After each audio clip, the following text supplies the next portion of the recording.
cerita ini. Tapi pas giliran dia balik, coba bayangin gimana nggak stres ya, utang bank banyak, ditinggal sendirian. Iya, udah. Tuh, Mau nangis ini?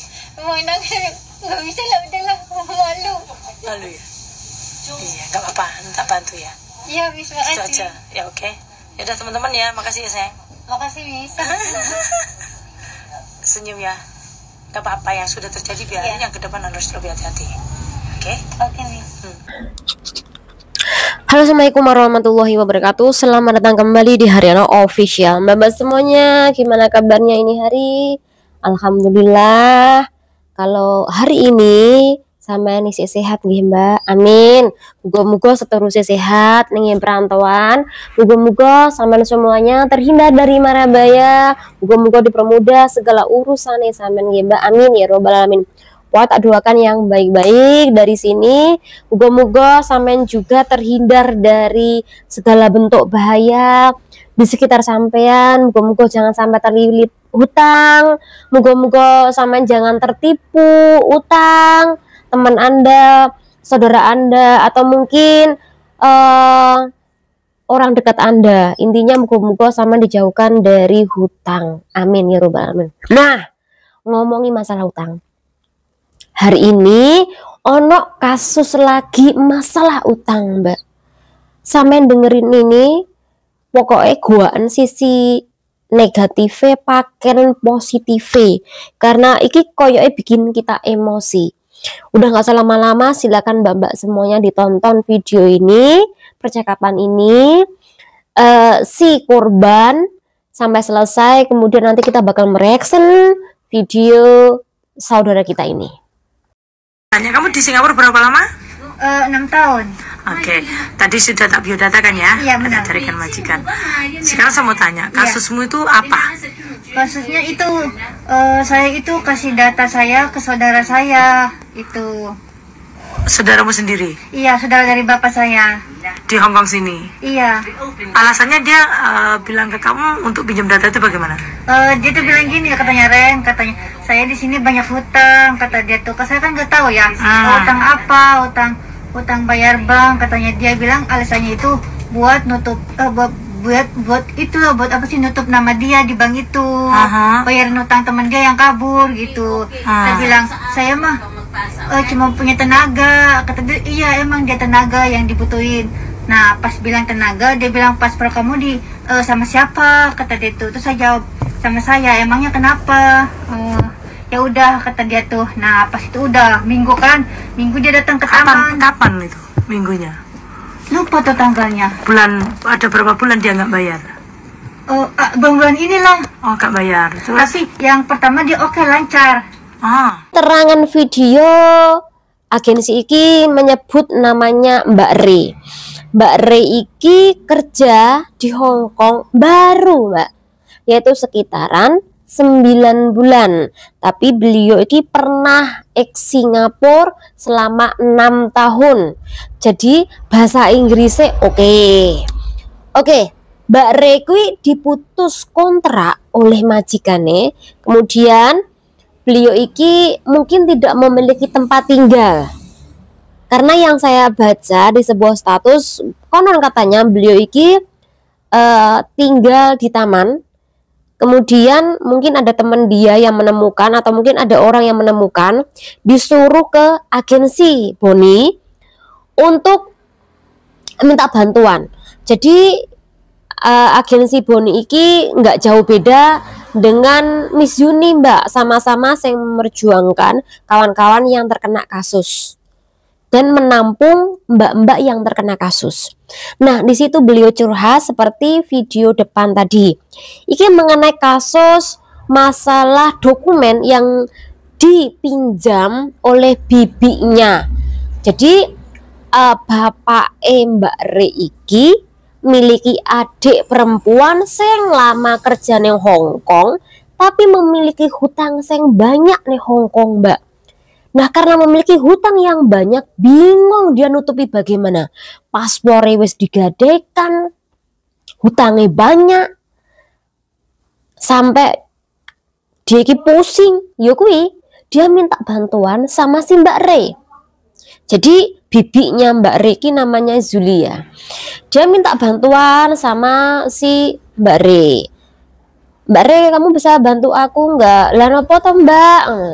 Aku ki pusing masalah duit, aku ngutang bank. Aku ono tenaga Mbak. Yo kuwi yo kuwi yo sing tak pengini tenagamu. Ternyata pinjam paspor. Di situ dia tuh menceritakan mungkin dengan sedih, aku harus bagaimana ini ponakanku, aku memiliki hutang, aku takut nanti kalau majikan aku mengetahui aku diusir, aku dipenjara, apalagi hutangku banyak. Kamu bisa bantu aku enggak? Mungkin cara meminjam paspornya seperti itu. Enggak apa-apa, kamu jangan takut, aku hanya meminjam paspor kamu, nanti aku janji bakal membayarnya tepat waktu. Mbak Re, janji loh Mbak, kamu nanti bayar tepat waktu loh yo. Iya janji Re. Akhirnya Mbak, hari Minggu mereka berdua iki ke bank. Jadi walaupun pinjam paspor tapi ke bank berdua Mbak, sama si Mbak Re. Nah mereka berdua nih ke bank. Si Mbak Re iki yang memiliki paspor ngomong sama pihak dari bank, aku mau pinjam duit neng kene sejumlah ini. Terus sama staf dari bank dikasih tahu potongannya segini loh. Oh, kamu pinjamnya 14.060 dolar Hongkong. Nanti per bulannya kamu bayarnya 2.552 dolar Hongkong. Gimana? Oke? Oke. Nah, Mbak Re pinjam nih. Mbak Yuli kemana? Bibi Yuli kemana? Bibi Yuli nunggu Mbak Re di luar, nggak berani masuk karena takut. Akhirnya si Mbak Reki sudah mendapat dana yang cair tadi. Kemudian si Mbak Yuli kui bilang, Re, kamu nanti kalau memberikan uang jangan di depan bank. Nanti aja kalau kita sudah jalan jauh di MTR atau di taman, kamu boleh ngasih duit itu sama aku. Nah akhirnya ketika sudah sampai di taman atau di MTR, maka diberikanlah uang tersebut Mbak. Nah dari uang peminjaman bank, apakah si Mbak Reku dapat keuntungan besar? Contoh nih utang 14.000, dapat dia 5.000. Alhamdulillah Mbak Masian. Tapi Mbak cuma dikasih 100 dolar Hongkong, diajak makan Mbak, paling makannya McDonald, mungkin makannya warung-warung pinggir jalan seharga 40-an kuwi sing larang, paling kalau enggak ya 20-an dolar Hongkong. Karena opo Mbak Yuli ki bilangnya mungkin karena duitnya perlu nih mau menutup bank-bank aku yang dulu. Nah setelah si Mbak Reki utang bank, ternyata nggak hanya ke situ aja Mbak, masih utang bank lagi, dan paspor Reki dipegang oleh Mbak Zuli atau Bibi Zuli tadi. Karena si Mbak Bibi Yuli kui memiliki utang sing banyak, secara otomatis dia caranya dia menutupi kalau cuma bank satu kui kurang Mbak buat nutupin. Nah, akhirnya dia utang kembali Mbak sama si Mbak Re tadi, utang sampai 4 bank. Dan sebenarnya sudah hampir lunas Mbak utangnya Mbak Yuli tadi, tapi sama si Bibi Yuli atau Mbak Yuli ini malah dirinyu Mbak. Tadinya kurang 4 bulan, dirinyu kembali, jadilah 7 sampai 8 bulan kembali. Terus yang nutupi sopo yos yang dikongkon adalah si Mbak Rekwi. Pada sejak pertama wes janji, kamu jangan utang lagi yo, cukup ini aja. Ternyata masih ada utang-utang lagi dan kui sampai 4 bank. Yang paling parah Mbak, paspor Mbak Rekwi digadekan oleh Bibi Yuli. Nyapa Bibi Yuli kui nggak menggadekan paspornya sendiri. Ternyata paspor si Bibi Yuli juga digadekan, bahkan sampai diancam oleh rentenir. Kalau kamu nggak renew kembali ki paspormu, nanti kamu bakal tahu akibatnya. Kami bakal telepon nih rumah majikanmu, memberitahu kalau kamu terlibat rentenir di tempat ini. Jadi diancam Mbak sebenarnya Bibi Yuli sama rentenir. Tapi lagi-lagi yuk nggak kapok-kapok malah menggadaikan paspor ponakannya tadi itu Mbak Re tadi Mbak. Jadi brengsek bener ini orang. Sudah menggunakan paspor sendiri, sudah menggunakan paspor orang lain digadaikan. Nah, karena si Bibi Yuli kuwi terlilit hutang bank sing banyak, kemudian banknya kuwi juga banyak, dan yang tadinya lancar oke-oke jaya ternyata Mbak telat 2 bulan Mbak.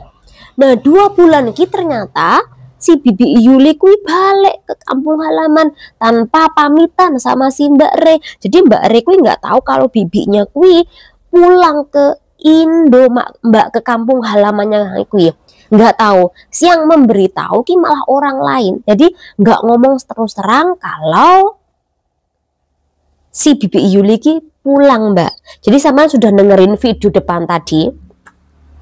Nah kui mesaknya sebenarnya Mbak, dia ki berjuang sendiri untuk membayar utang bank. Kemudian dia ki nggak tahu harus bagaimana. Ya kui akhirnya dia ki nelongso, kemudian dia harus mengalami pemutusan kontrak kerja dan kemudian tidak ada yang menampung. Untung aja ada agensi si Miss Boni iki yang mau menampung dan mencarikan majikan baru. Mungkin kalau nggak bisa mendapatkan majikan baru, kalau Mbak Rekwi memang benar niat, mungkin disuruh kerja di Makau seperti kasus kemarin. Nah akhirnya Mbak si Bibi Yuli ki telat selama 2 bulan kan, secara otomatis bangi kui ngurati Mbak ke tempat majikannya si Mbak Re. Nah hari itu seng membuka kotak surat kui anake majikan, karena si Mbak Re mungkin jope jaga mbah. Nah akhirnya dicek karo anake majikan, ya kui Mbak ketahuan kalau si Mbak Re kui baru kerja neng Hongkong 9 bulan sudah terlibat hutang bank. Nah anake majikan kui masuk rumah Mbak Yuli, kita sewot Mbak, wes nggak seweneng banget. Ya Mbak Yuli ya koyoke ngerasa bahwa ono apa ya kok dhek nggak seweneng banget. Wedi Mbak. Ya kui akhirnya Mbak Yuli kui diputus kontrak oleh majikane karena masalah bank tadi. Nah untuk surat pembayaran berapa jumlahnya pembayaran kui sing dikirim ning ngene omahe majikan Mbak Re kui dibawa oleh Mbak Re. Nah sedangkan untuk bank 1 bank 2 kui dibawa oleh majikan. Buat apa disimpan, tapi intinya mungkin majikan kui mau melaporkan kasus ini ke imigrasi, atau mungkin membahas kasus ini di grup-grup para majikan, atau mungkin melaporkan kasus ini ke organisasi para majikan untuk sebagai tambahan bukti informasi kalau salah satu PRT Indo kui terlilit hutang bank sebanyak 4 dan kemudian menggadaikan paspor. Iki lo buktinya, bisa saja terjadi. Menurut aku Bibi Yuli iki sesosok orang sing jahat banget. Dibilang bajingan ya bajingan, padahal dia ditutupin nih hutang bange malah renew kembali. Menurut aku bajingan Mbak, kalau nggak bajingan ki nggak mungkin. Jadi apa dia nggak kasihan yo sama ponakannya sing baru kerja neng Hongkong, seharusnya ngumpulin duit dikasih ortunya, dia malah ditipu habis-habisan. Nggak hanya disuruh utang bank, duitnya diminta semuanya, tapi paspornya si Mbak Reki juga digadaikan. Menurut pandangan sampean dengan orang modal seperti ini bagaimana? Nah, lek sampean mungkin ngelihat video depan tadi, sampean pasti tahu kalau Mbak Reki koyoke cewek-cewek sing lugu banget. Terus gampang terpengaruh. Dan iki yang berbahaya ning Hongkong. Pokoknya orang sing kerja menggunakan hati, gampang terpengaruh, kemudian kurangnya informasi, iki lho Mbak menjadi sasaran empuk orang lain. Gak hanya orang lain Mbak, temannya sendiri, saudaranya sendiri, bahkan sanak saudara kandungnya pun sendiri, kui bisa memakannya menggunakan dokumen untuk pinjam bank. Nggak peduli kue stres, kue gendeng, seberapa banyak aku utang bank, kue nanti urusanmu, kue sing harus bayar. Bahkan sampai rela menggadaikan paspor yang nyawa berharga sekali untuk ponakannya dia. Paspor iki kan ibaratnya nyawa kita Mbak yo ning perantauan. Tapi kalau mengingat nyawa kita kuwi diambil oleh orang lain, betapa jahatnya orang tersebut. Jahat kuwi bibike kuwi Mbak. Nah, iki peringatan untuk adik-adik semua, jangan sekali-kali Anda berikan paspor Anda ke siapapun itu dengan alasan apapun. Bahkan sampai jangan coba-coba untuk organisasi yang dimana di dalamnya kuwi sebenarnya pengikut bisnis. Karena berapapun Anda yang Anda sodorkan untuk bisnis, tetap aja nanti Anda yang bakal rugi. Karena apa? Anda nggak bakal iso nutupi Mbak, karena pasti ujung-ujungnya nanti utang bank. Terus kalau sudah utang bank satu kali, pasti itu akan bakal dua kali, bakal ketiga kalinya, bahkan sampai gadekan paspor. Karena opo? Ya kuwi saking stresnya awakmu mikir utang bank. Saya mau pikir kuwi utang bicarane nyaur. Yo jalan satu-satunya solusinya ya utang bank lah. Nah, untuk kasus Mbak Anda nggak bisa menuntut Mbak karena apa? Saya utang bank, saya datang ke bank itu Anda. Walaupun sebenarnya yang memakai duit itu adalah bibi Anda. Nggak bisa sampai nuntut dia karena apa? Atas nama Anda. Anda yang tanda tangan, Anda yang datang sendiri. Nah, kecuali kalau sampean kuwi mungkin bisa rekod omongan kalian berdua mengenai kesepakatan. Jadi lain kali pelajaran lek sampean meminjamkan atau mungkin sampean membahas tentang masalah keuangan, rekoten Mbak. Karena rekod itu untuk bukti. Nah, kalau kasus iki bagaimana? Sampean ngomong karo bapak sampean mau curhat sama siapa, malah bakal terjadinya pertengkaran antara keluarga Anda. Karena opo? Ada yang nggak percaya, nggak mungkin Mbak Yu, bibikmu kan udah lama nih kerja yang luar negeri, nggak mungkin dia nipuin kamu. Mungkin kamu sendiri kali yang butuh. Nah, takutnya seperti itu Mbak. Malah piye ya Mbak, sama kan nyatakan kerja ning Hongkong, malah bukane untung bawa keberhasilan, malah sampean Mbak membawa kebangkrutan. Terus kemudian sampean juga di dalam kondisi seperti ini, jadi saling disalahkan, kemudian menjadi pertengkaran antara keluarga Anda. Iki peringatan, jangan sekali-kali Anda terlibat hutang neng gini perantauan. Kasus hutang ki sering banget.